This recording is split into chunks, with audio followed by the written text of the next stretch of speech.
मैं दुल्हन बनी बैठी हुई थी। घर का पूरा आंगन रंग बिरंगे कुमकुमों से रोशन था। सब कुछ ठीक लग रहा था। मेरी सहेलियां भी मेरी तारीफ कर रही थीं, लेकिन मुझ पर घबराहट सवार थी। लेकिन ये घबराहट भी नेचुरल थी, जैसा कि शादी के मौके पर हर लड़की को होती है। अपना घर छोड़ने का थोड़ा सा दुख और एक नए माहौल में जाने की परेशानी हर लड़की पर सवार रहती है कि पता नहीं नए माहौल में क्या होगा, कैसा होगा, और एक अनजाने आदमी के साथ इतना करीबी संबंध, जो कि एक लड़की के लिए शादी की रात को सबसे बड़ी परेशानी का कारण होता है। मेरी अरेंज मैरिज थी और इसलिए घबराहट भी कुछ ज़्यादा ही थी। सबको ही बारात का इंतजार था। मेरी सहेलियां कई बार फूलों की प्लेटें उठाए दरवाजे पर खड़ी हो चुकी थीं, लेकिन बारात के आने के कोई आसार नजर नहीं आ रहे थे। मेरे पापा ने फ़ोन करके पूछा तो लड़के वाले कहने लगे कि हम रास्ते में हैं। 11 बजे मेरी बारात पहुंचनी थी, लेकिन कुछ देर बाद ही एक अजीब सा शोर मुझे बाहर महसूस हुआ था। समझ नहीं आ रहा था कि बाहर बहस किस बात पर हो रही थी। कुछ देर बाद ही कमरे का दरवाज़ा खुला और मेरी माँ अपने आंसू पोंछते हुए अंदर आई थीं। अपनी माँ के आंसू देखकर तो मेरा दिल जैसे सीने में धड़कना भूल गया था। मैंने कहा, माँ क्या हुआ है, सब कुछ ठीक तो है ना? माँ कहने लगी, सुमित ना जाने घर छोड़कर कहाँ चला गया है। शायद वो इस शादी से राजी नहीं था।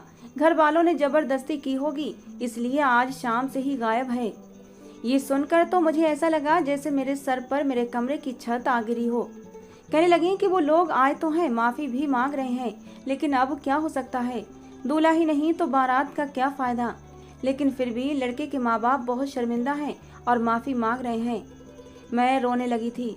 मैंने कहा, माँ उनकी माफ़ी से क्या होगा? क्या हमारी इज्जत हमें वापस मिल सकती है? अगर उनका बेटा शादी से राजी नहीं था तो फिर मेरे साथ ये सब कुछ क्यों किया? वो कहने लगी, सुमित ने उन्हें भी अनजान रखा था। बस शुरू में कहा था कि मुझे अभी शादी नहीं करनी। माँ बाप नहीं जानते थे उसके इनकार की वजह क्या है, मगर वो आज शाम से ही गायब है। फिर माँ कहने लगी, वो लोग चाहते हैं कि उनके छोटे बेटे के साथ तुम्हारी शादी कर दी जाए ताकि उनकी इज्जत रह जाए और हमारी भी। ये कहते हुए मेरी माँ ने अपनी नज़रें चुरा ली थीं और ये सुनकर तो मैंने फटी फटी आंखों से अपनी माँ को देखा था। मैंने कहा, लेकिन माँ वो तो आधा पागल है, दिमागी तौर पर ठीक नहीं है। आप कैसे एक पागल से मेरी शादी कर सकती हैं? मेरी माँ कहने लगी कि इसके अलावा हमारे पास कोई दूसरा रास्ता नहीं बचा। अगर ये रिश्ता ना हुआ और बारात वापस चली गई तो तुम्हारे लिए कोई भी इस दहलीज पर दोबारा बारात नहीं लाएगा। तुम्हारे बाप की इज्जत उछल जाएगी। कमी भले लड़के में हो, लेकिन जब बारात लौट जाए या बारात ही ना आए तो लोग उंगली लड़की पर ही उठाते हैं कि जरूर लड़की में ही कोई कमी रही होगी। मैं नहीं चाहती मेरी बच्ची पूरी जिंदगी बाप की दहलीज पर बैठी रहे। मुझे तो ऐसा लग रहा था जैसे एक कयामत थी जो मेरे ऊपर गुजर रही थी। मैंने अपने देवर को देखा था, मुझे तो उससे वैसे भी डर महसूस होता था। वो 22-23 साल का नौजवान था, देखने में अच्छा खूबसूरत था। अगर वो खामोश बैठा होता तो कोई भी उसे देखकर ये नहीं कह सकता था कि वो पागल है, लेकिन अक्ल उसकी 10-11 साल के बच्चे की थी। मैं भला कैसे ऐसे आदमी के साथ जिंदगी गुजार सकती थी? मैंने कहा, माँ मैं ये नहीं कर सकती, भले मैं इस दहलीज पर बैठी बूढ़ी हो जाऊं। मेरी माँ ने मेरे सामने हाथ जोड़ दिए और रोने लगी। कहने लगी, नीलम अब हमारी इज्जत तुम्हारे हाथ में है। मैं ये नहीं जानती थी कि मेरे साथ इतना बड़ा धोखा भी हो सकता है। मैंने अपनी माँ के जुड़े हुए हाथ और उनकी आंखों में आंसू देखे थे जो मैं नहीं देख सकती थी। मैं उठकर खड़ी हो गई। बाहर आई तो मेरे पापा भी सर झुकाए बैठे हुए थे। बाकी सारे लोग बाहर थे। मुझे अपने माँ बाप की हालत देखी नहीं गई और मैंने चुपचाप शादी के लिए रजामंदी दे दी। लेकिन मेरा दिल खून के आंसू रो रहा था। कितने सपने सजाए थे मैंने अपनी आने वाली जिंदगी के लिए। सुमित को लेकर मेरे दिल में जज्बात पनपने लगे थे। आखिर को मेरा होने वाला पति था, उसके लिए जज्बात पनपना आम बात थी। लेकिन अब वो एकदम से सब कुछ बदल गया था। मैंने आंसू बहाते हुए सुमित के छोटे भाई राजीव के साथ फेरे लिए थे। विदाई के समय भी मैं फूट फूट कर अपनी माँ के साथ लगकर रोई थी। वो बावला सा लड़का मुझे हैरत से रोते हुए देखे जा रहा था। जब मैं गाड़ी में उसके साथ बैठी तो उसने अपने गले में पहना हुआ हार देखा था और फिर उसे उतार कर मेरे गले में डाल दिया। कहने लगा, रो क्यों रही हो? तुम इसीलिए रो रही हो ना क्योंकि तुम्हारे गले में एक भी नोटों का हार नहीं है और मेरे गले में इतने सारे नोटों के हार हैं। लो मैंने तुम्हारे गले में डाल दिए, अब तुम और भी खूबसूरत लग रही हो। अब बिल्कुल भी मत रोना, तुम रोती हुई बिल्कुल भी अच्छी नहीं लगती। ऐसा कहने के बाद उसने अपनी जेब में हाथ डाला और कुछ नोट निकाल कर मेरे हाथ पर रख दिए। कहने लगा, लो मेरे पास जितने भी पैसे हैं वो भी सारे तुम रख लो, और भी अम्मा मुझे देंगी तो वो पैसे भी मैं तुम्हें ही दे दूंगा। लेकिन देखो, रोना मत, मुझे रोती हुई लड़कियां अच्छी नहीं लगती। मैंने एक नज़र उस बावले से लड़के पर डाली थी। शक्ल सूरत से खूबसूरत नौजवान था, कद काठी भी देखने लायक थी, लेकिन भगवान ने उसके साथ एक कमी कर दी थी। उसका शरीर तो उम्र के हिसाब से बढ़ गया था, लेकिन अक्ल छोटे बच्चे की रह गई थी। उसे क्या पता मैं क्यों रो रही थी। मैं तो अपनी किस्मत पर रो रही थी, जिसके हाथों मैंने बहुत बड़ी मात खाई थी। पिछले 3 महीने से सुमित की तस्वीर देखी थी मैंने, और अपने दिल ही दिल में उससे मोहब्बत कर बैठी थी। उसके सपने आंखों में सजाए थे, और अब उसी के घर जा रही थी, लेकिन उसकी भाभी बनकर। मैं जिस दर्द से गुजर रही थी वो बहुत बड़ा दर्द था। मेरे माँ बाप ने तो अपनी इज्जत का हवाला देकर मेरी शादी इस पागल से कर दी थी। मेरे आंसू आंखों में सूख नहीं रहे थे, मेरी सिसकियां रुक नहीं रही थीं। जब मैं कमरे में आई तो राजीव का ही कमरा था, और उसके बिल्कुल सामने ही सुमित का कमरा था, जो कि आज फूलों से सजा हुआ था। लेकिन मेरी किस्मत नहीं थी कि मैं सामने वाले सुमित के कमरे में जाकर बैठती। वो कमरा फूलों से सजा जरूर था, लेकिन एकदम वीरान पड़ा हुआ था, और मैं राजीव के कमरे में बैठी हुई थी। मेरी सास मुझे कमरे में छोड़ने आई तो मुझसे माफ़ी मांग रही थी। कहने लगी, सुमित ने तो मुझे कहीं भी मुंह दिखाने के काबिल नहीं छोड़ा। 3 महीने मंगनी रही, अचानक से पता नहीं बारात के समय कहाँ चला गया। इस लड़के ने एक बार भी अपनी नापसंदीदगी जाहिर नहीं की थी। बस शुरू में एक बार कहा था कि शादी नहीं करना चाहता अभी, लेकिन तुमसे मंगनी के बाद उसने कभी कुछ भी नहीं कहा। शादी वाले दिन तक एक शब्द भी मुंह से नहीं निकाला था, और शाम को ही बिना कुछ बताए चला गया। अब मैं उन्हें क्या कह सकती थी। वो कहने लगी, राजीव भी बहुत अच्छा है, बस थोड़ा सा बावला है, लेकिन वैसे तो बिल्कुल ठीक है। तुमसे मोहब्बत हो गई तो तुम्हें बहुत प्यार से रखेगा। वो तो माँ थी, उसके लिए कहना आसान था, लेकिन मेरे लिए किसी अब नॉर्मल लड़के के साथ रहना आसान नहीं था। मेरी सास कमरे से जा चुकी थी, और मेरा दिल आने वाले वक्त के बारे में सोचकर बेतहाशा डरा हुआ था। कुछ ही देर में राजीव मुस्कुराता हुआ अंदर आ गया और कमरा बंद कर दिया, और जल्दी से फटाफट बेड पर चढ़कर बैठ गया। मैं तो एकदम से पीछे हटी थी, और फिर उसने अपने गले में पड़ा हुआ एक नोटों का हार उतार कर उन्हें अलग करना शुरू कर दिया। पैसे निकालते हुए वो बहुत खुश था। कहने लगा, देखो कितने सारे नोट हैं मेरे पास, लेकिन तुम चिंता मत करो, देखो हम दोनों आधे आधे कर लेंगे और किसी को भी नहीं बताएंगे। ये कहते हुए उसने अपनी एक आंख बंद की थी। मैं चुपचाप उसे देखे जा रही थी। वो जल्दी जल्दी नोट निकाल रहा था। जब उसने देखा कि मैं उसके काम में उसकी मदद नहीं कर रही तो वो मुझे गुस्से से घूरने लगा। कहने लगा, देखो अगर तुम मेरी मदद नहीं करोगी तो तुम्हें एक भी पैसा नहीं दूंगा, सारे पैसे मैं अपने पास रखूंगा। फिर बाद में मत कहना कि तुमने मुझे एक भी नोट नहीं दिया। जल्दी जल्दी करो, अभी तो इन्हें छुपाना भी है। इतने सारे पैसे हैं, अगर इन पैसों पर अम्मा की नज़र पड़ गई तो सारे पैसे मुझसे वापस मांग लेंगी, और मुझे पता है जब भी मेरे पास पैसे होते हैं ना, मुझसे सारे पैसे ले लेती हैं। कहती हैं तुम बाद में ले लेना, और फिर बाद में देती ही नहीं, और जब मैं जिद करता हूँ तो बस एक नोट पकड़ा देती हैं। कहती हैं ज़्यादा पैसे तुम संभाल नहीं पाओगे, बस एक नोट ही अपने पास रखो। उस एक नोट में तो बस एक आइसक्रीम ही आती है, या फिर एक चॉकलेट। मुझे तो ढेर सारे पैसे चाहिए होते हैं जो अम्मा नहीं देती, लेकिन देखो आज मुझे कितने सारे पैसे मिले हैं। ये सारे पैसे मैं अम्मा से छुपा कर रखूँगा, फिर हम दोनों मिलकर रोज़ आइसक्रीम और चॉकलेट खाया करेंगे।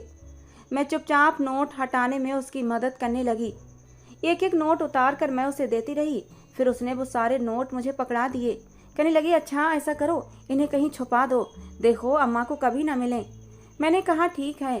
फिर मैंने वो सारे नोट अलमारी के लॉकर में रख दिए। वो वाकई बहुत ही मासूम सा लड़का था, शादी के रिश्ते से बिल्कुल अनजान था। मैंने कहा, मैं इस भारी भरकम कपड़ों में परेशान हो रही हूँ, क्या मैं इन्हें बदल लूँ? तो कहने लगा, हाँ हाँ बदल लो, मुझसे क्यों पूछ रही हो? ये कहकर वो बेड पर आराम से लेट गया। जिस कमरे में मैं थी वहाँ पर ड्रेसिंग और अलमारी थी, कोई सोफ़ा मौजूद न था जहाँ मैं सो सकती थी। जब मैं कपड़े बदलकर वॉशरूम से बाहर आई तो वो बेड पर लेटा हुआ मुस्कुराए जा रहा था। मैं समझ नहीं पा रही थी वो मुस्कुरा क्यों रहा है। मैं झिझकते हुए बेड की दूसरी तरफ लेट गई। जैसे ही मैं लेटी उसने करवट बदल कर मेरी तरफ देखा था। कहने लगा, बात सुनो मेरी। मेरा दिल तो उसकी आवाज़ पर जोरों से धड़कने लगा था। कि न जाने अब वो क्या सोच रहा है और आगे क्या कहने वाला है। मैं बहुत घबराई हुई थी। मैंने कहा, बोलो। कहने लगा, तुम्हारा नाम क्या है? कोई तो नाम होगा ना। मैंने कहा, नीलम। नीलम नाम है मेरा। कहने लगा, हाँ अच्छा, अच्छा नाम है। फिर वो मुझे उन पैसों से लेने वाली चीज़ों के बारे में बताने लगा कि हम उन पैसों से मेला घूमने जाएंगे, वहाँ गोलगप्पे खाएंगे, चाट खाएंगे, खूब सारे झूले भी झूलेंगे और न जाने क्या क्या। उसकी बातें सुनते सुनते मैं न जाने कब नींद की वादियों में उतर चुकी थी। लेकिन सुबह मेरी आंख उस समय खुली जब मुझे खुद पर एक वजन सा महसूस हुआ था। मैंने देखा तो राजीव मेरे बिल्कुल करीब लेटा हुआ था और उसका एक हाथ मेरे ऊपर था और मेरे बाजू पर उसका सर रखा हुआ था। वो बेखबर सो रहा था। शायद नींद में उसने ये सब कुछ किया था, लेकिन मेरा दिल सीने के अंदर ही मुरझाने लगा था। मैंने धीरे से उसको पीछे किया था और जल्दी से नहा धोकर तैयार होकर कमरे से बाहर आ गई। मेरी सास नाश्ता बना रही थी और परेशान भी थी अपने बड़े बेटे की वजह से, क्योंकि अब तक उसकी कोई खैर खबर नहीं मिली थी कि वो कहाँ है। नाश्ता मेरी सास ने मेरे साथ ही किया था। अभी मैं चाय ही पी रही थी कि तभी मुझे राजीव की आवाज़ आने लगी। वो नीलम नीलम कहकर मुझे पुकार रहा था। मेरी सास कहने लगी, जाओ देखो क्या हुआ है। मैं कमरे में गई तो वो पैंट और बनियान पहने हुए था और गुस्से से मुझे देख रहा था। कहने लगा, अम्मा कह रही थी आज के बाद मेरे सारे काम तुम करोगी। चलो मुझे शर्ट पहनाओ, मुझसे बटन सही से बंद नहीं होते, उल्टे सीधे बंद करूँगा तो फिर अम्मा डांटेंगी। ये सुनकर मैं कुछ घबराई थी। कहने लगा, जल्दी करो, शक्ल क्या देख रही हो मेरी। मैंने बेड से शर्ट पकड़ी और उसे पहनाने लगी। कहने लगा, तौलिए से मेरे बाल भी सुखा दो और कंघी भी कर दो। अब धीरे धीरे उसके सारे काम मैं करने लगी थी। एक शाम मुझे घर से बाहर ले गया और कहने लगा, थोड़ी दूर पर एक मेला लगा है, चलो वहीं घूमने चलते हैं, खूब मजे करेंगे। मैं उस पागल के साथ जाते हुए एक अजूबा ही लग रही थी। मैंने उससे कहा भी कि मुझे नहीं जाना, तुम खुद अकेले चले जाओ, जहाँ भी जाना चाहते हो अकेले जाओ, मैंने नहीं जाना। कहने लगा, ऐसे कैसे चला जाऊँ, तुम्हारे साथ जाऊँगा, तुम मेरी पत्नी हो। अम्मा कहती हैं पति पत्नी एक दूसरे के साथ ही रहते हैं, मतलब साथ रहते हैं तो वो दोस्त भी होते हैं, क्योंकि दोस्त ही तो हमेशा साथ रहते हैं। तो तुम मेरी दोस्त हो और तुम मेरे साथ जाओगी, इतनी सी बात भी तुम्हें समझ नहीं आती, तुम तो बिल्कुल पगली हो। वो मुझे देखकर हंसने लगा था। मैं उसके मासूम से चेहरे को देखती रही। हर बनावट, हर झूठ से साफ चेहरा था उसका, किसी मासूम बच्चे की तरह। मैंने जल्दी से उसके चेहरे से नज़र हटाई थी। मेले में जाकर तो उसकी खुशी देखने लायक थी। पहले उसने मुझे गोलगप्पे खिलाए, मैं कहती रही मुझे नहीं खाने, लेकिन वो मेरे मुंह में खुद डाल रहा था। फिर कहने लगा, चलो आओ झूले पर झूलते हैं, बड़ा मज़ा आएगा।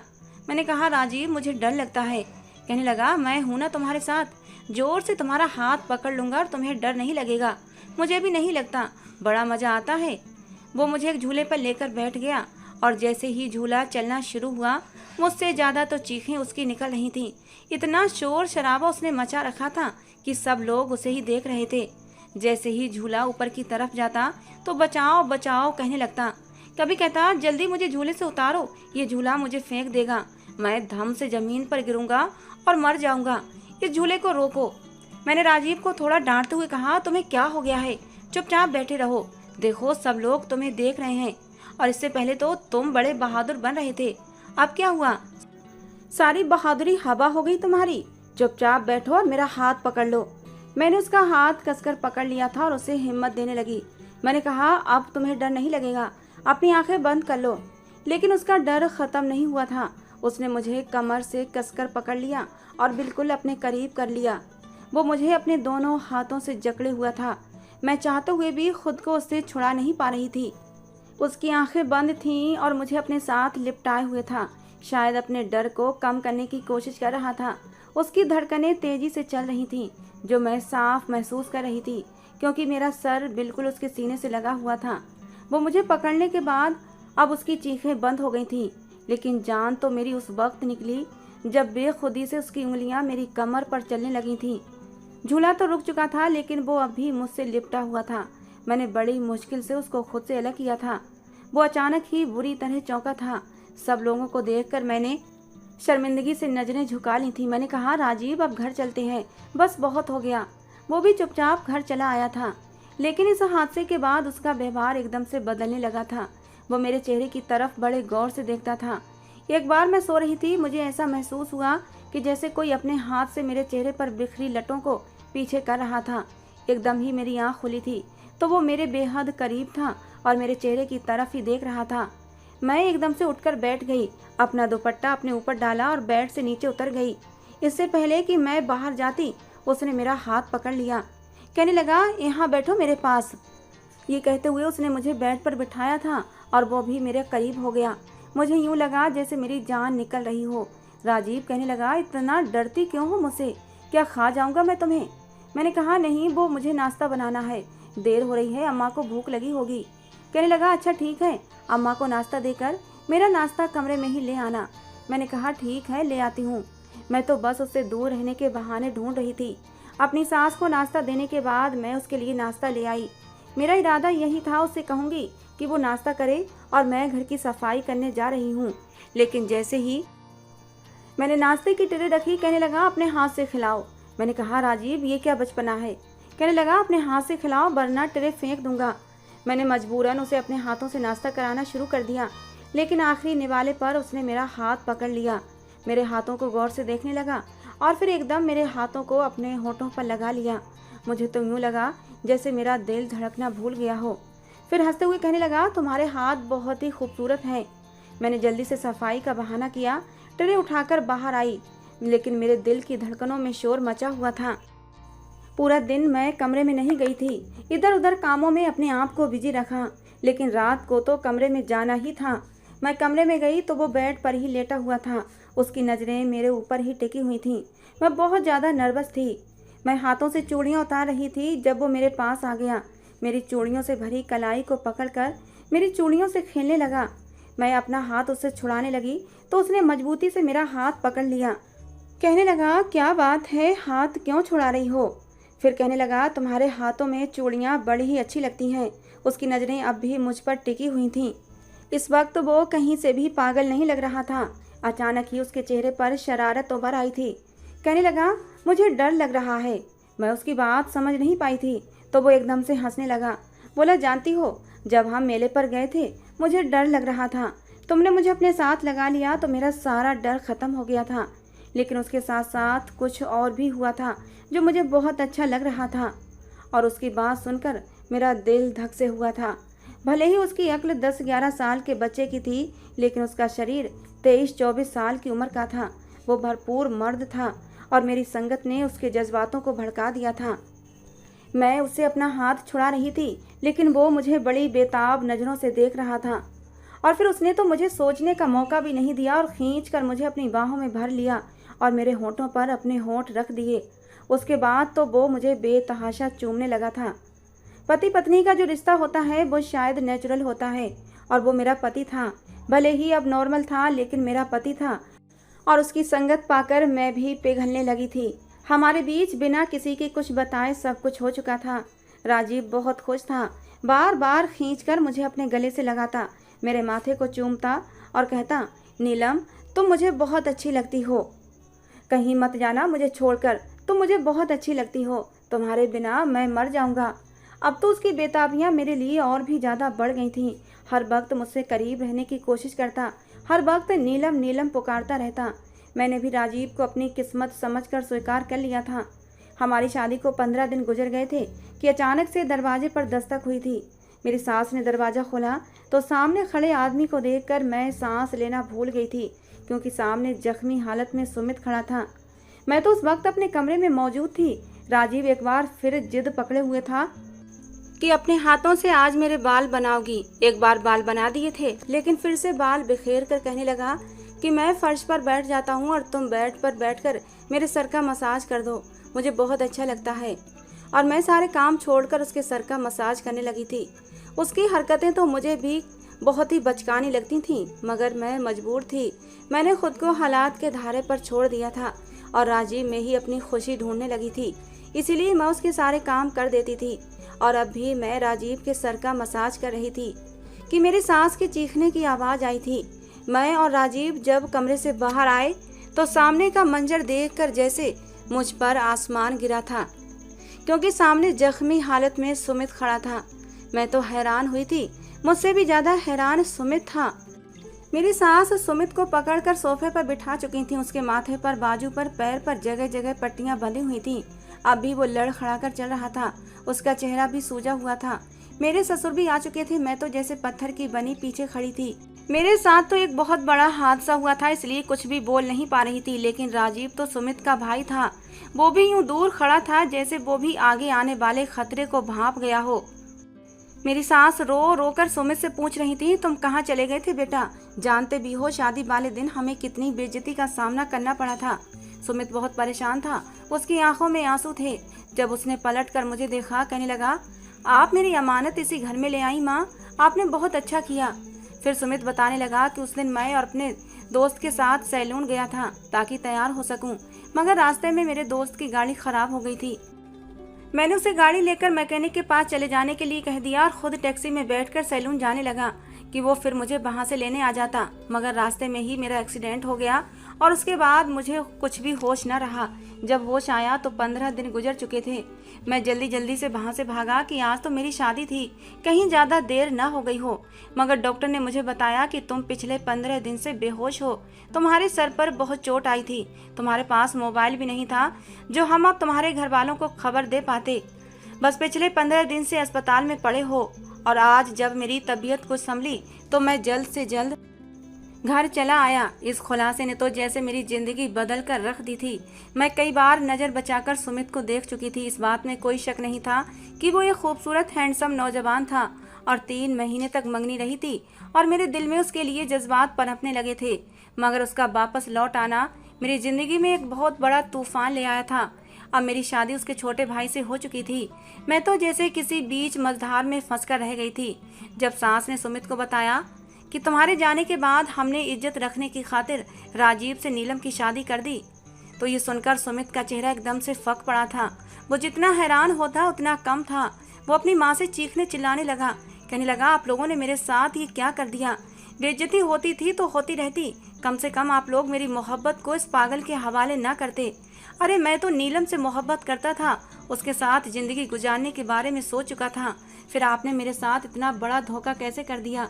वो रो रहा था, चिल्ला रहा था, चीजें उठा उठा कर फेंक रहा था। राजीव ने जब उसे देखा तो फौरन मेरा हाथ पकड़कर कमरे में ले आया। कहने लगा, नीलम तुम कमरे में ही रहो, भाई को तो लगता है पागलपन का दौरा पड़ा है, कहीं वो तुम्हें कोई चोट ना पहुंचा दें। तुम मेरी दुल्हन हो, बस यहीं छुपकर रहो, मैं तुम्हें कुछ नहीं होने दूंगा। मुझे थाम कर वो कमरे में लाया था। मेरी आंखों में आंसू थे और मैं हैरत से बस राजीव को देखे जा रही थी। मेरा सांस उखड़ा हुआ था। न जाने अब आगे मेरी किस्मत में क्या होने वाला था। हकीकत जानकर सुमित को तो जैसे दौरे पड़ने लगे थे। उसे उसके कमरे में भेजा गया और फौरन डॉक्टर को बुलाया गया, जिसने उसे आराम की दवा दी थी। सास मेरे चेहरे को देखती तो कभी राजीव को। मैं तो बिल्कुल चुपचाप एक तरफ बैठ गई थी। कुछ देर बाद जब सुमित को होश आया तो वो थोड़ा नॉर्मल हो चुका था। उसने साफ साफ शब्दों में कह दिया कि मैं नीलम से शादी करना चाहता हूँ। ये पागल भला नीलम को कैसे खुश रख सकता है? ये भले ही शरीर से बड़ा हो गया है मगर दिमाग तो इसका अब भी बच्चों वाला है। इसे कहाँ शादी की जिम्मेदारी उठाई जाती होगी और उसे ये भी नहीं पता पति पत्नी का रिश्ता क्या होता है। मेरी सास ने गहरी सांस खींचकर अपने बेटे के पास बैठी और कहा, अब ये मुमकिन नहीं है। नीलम और राजीव की शादी हो चुकी है और इनके रिश्ते को 15 दिन हो चुके हैं। शायद किस्मत में यही लिखा था। मगर अगले ही पल सुमित चीख उठा था, कहने लगा, हरगिज नहीं, आप भी जानती हैं माँ कि ये सिर्फ एक बचकाना खेल था राजीव के लिए। जिस तरह राजीव ने बचपने में आकर नीलम के साथ 7 फेरे लिए थे, उसकी मांग में सिंदूर भरा था, उसने ये सब कुछ खेल समझकर ही किया था। उसी तरह खेल समझकर वो नीलम को तलाक भी दे सकता है। मगर मेरी सास गुस्से से भड़क पड़ी कि ये कोई गुड्डे गुड़ियों का खेल नहीं है, बल्कि एक पवित्र रिश्ता है। हमारे खानदान में आज तक किसी ने किसी को तलाक नहीं दी है और तुम इस तरह की बातें करते हो। मगर सुमित मानने को तैयार नहीं था। कहने लगा, ये पागल नीलम को खुश नहीं रख सकता और मैं इसका फैसला नीलम से ही करवाना चाहता हूँ। अगर नीलम मेरे साथ शादी करना चाहती है तो ठीक है। मेरे ससुर सुमित के साथ थे। उनका मानना था कि नीलम और सुमित की शादी करवा दी जाए, नीलम को राजीव से तलाक दिलवा दी जाए। मैं कमरे से बाहर मौजूद ये सारी बातें सुन रही थी और उसी समय राजीव भी मेरे साथ था। जब उसने ये शब्द सुने तो अगले ही पल वो मेरे पास आया, मुझे बाजू से पकड़कर कहने लगा, देखो नीलम, तुम मेरी हो। भले ही तुम पहले सुमित भाई की पत्नी बनने वाली थी, मगर सुमित भाई तो चले गए थे ना। अब तुम मुझे क्या सुमित भाई के लिए छोड़ दोगी? देखो ऐसा मत करना, मैंने तुम्हें कितना खुश रखा है। तुम्हें अपने हार के आधे पैसे भी दे दिए थे, तुम्हें झूले भी झुलवाए थे। तुम जानती हो ना मैं तुम्हें अपने हिस्से की आइसक्रीम भी खिलाता हूँ। तुम्हारे सर में दर्द होता है तो मैं तुम्हारे सर को भी दबाता हूँ। तुम मुझे छोड़कर भाई की पत्नी तो नहीं बनोगी ना? इन 15-16 दिनों में मैंने पहली बार राजीव की आंखों में आंसू देखे थे। वो बच्चों की तरह अपने आंखों में आंसू लिए मुझसे पूछ रहा था, साथ ही साथ अपने एक हाथ से आंसू भी पोंछ रहा था। उसे डर लग रहा था कि कहीं मैं उसे छोड़ न दूं। मैं अजीब दोराहे पर खड़ी हुई थी। राजीव की बात का मेरे पास कोई जवाब नहीं था। वो मेरे हाथों को अपने हाथों में थामे हुए था, मुझसे पूछ रहा था। मैंने उसके हाथों को पीछे किया और कमरे में आकर गहरी सांस खींचने लगी। समझ नहीं आ रहा था क्या करूं, राजीव के साथ रहती या सुमित के साथ शादी के लिए हामी भरती। सुमित एक अच्छा खासा खूबसूरत हैंडसम नॉर्मल लड़का था, अपनी जॉब करता था, अच्छा कमाता था, समाज में उसकी एक इज्जत थी। लेकिन उसकी वजह से मेरी बेइज्जती हुई थी।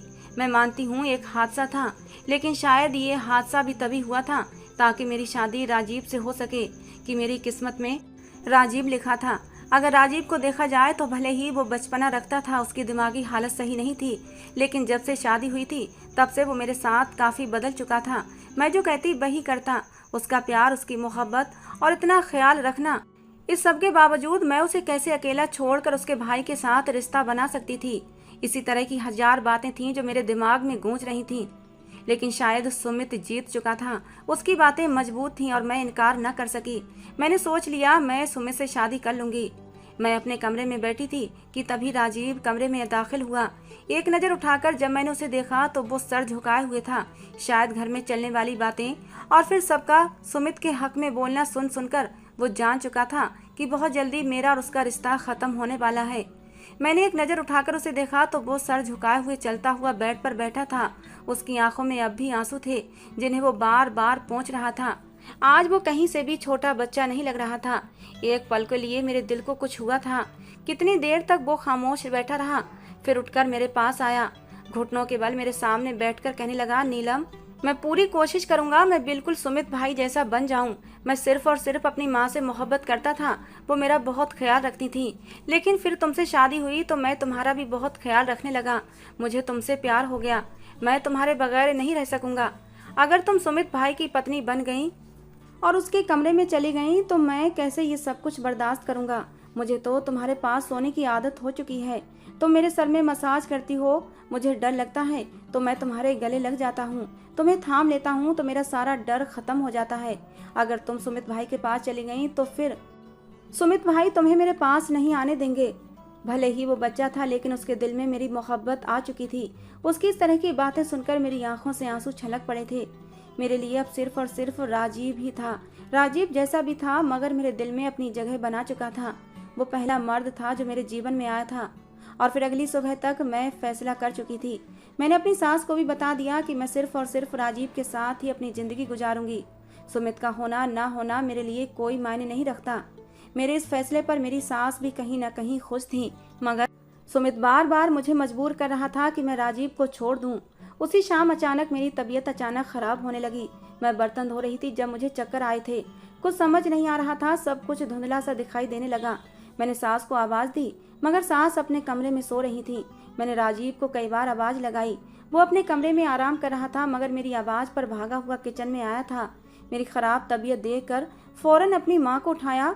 मेरी ख़राब हालत देखकर तो उसकी भी हालत और भी ज़्यादा ख़राब हो गई थी।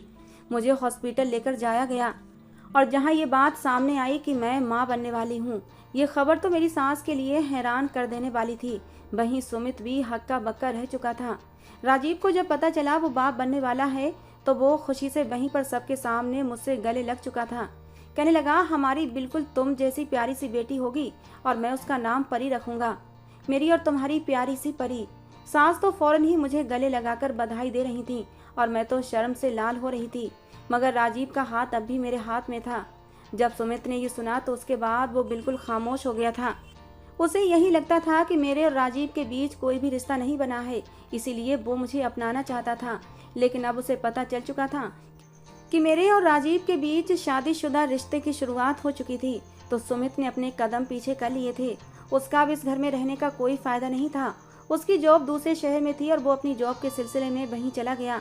जाते जाते वो कहकर गया था कि नीलम, मेरी मोहब्बत थी लेकिन मैं नहीं चाहता था अब मैं दोनों के बीच में रोड़ा बनूं। मैं अब इन दोनों की मोहब्बत देख चुका हूँ। उसने राजीव के कंधे पर हाथ रखकर उसे तसल्ली दी थी और चला गया था। सुमित चला गया। राजीव अब भी मेरा हाथ थामे हुए था। कहने लगा, देखा, तुम सिर्फ और सिर्फ मेरी हो। जिस रात सुमित भाई वापस आए थे ना, उस रात मैं पूरी रात सोया नहीं था, पूरी रात रोया था। भगवान से प्रार्थना कर रहा था कि मेरी नीलम को मुझसे मत छीनना। फिर देखो, भगवान ने तुम्हें मुझे वापस लौटा दिया और मेरी नीलम के साथ साथ मुझे एक छोटी सी नीलम और भी देने की खुशखबरी सुना दी। राजीव बहुत खुश था और उसे खुश देखकर मैं भी खुश थी। मेरी सास भी हमें आशीर्वाद देने लगी। धीरे धीरे मैंने राजीव को सुधार लिया था, या फिर शायद ये मेरी मोहब्बत थी कि जिसने उसके दिमाग पर इस कदर असर डाला था कि वो अपनी दिमागी बीमारी से लड़कर बिल्कुल आम मर्दों जैसा हो चुका था।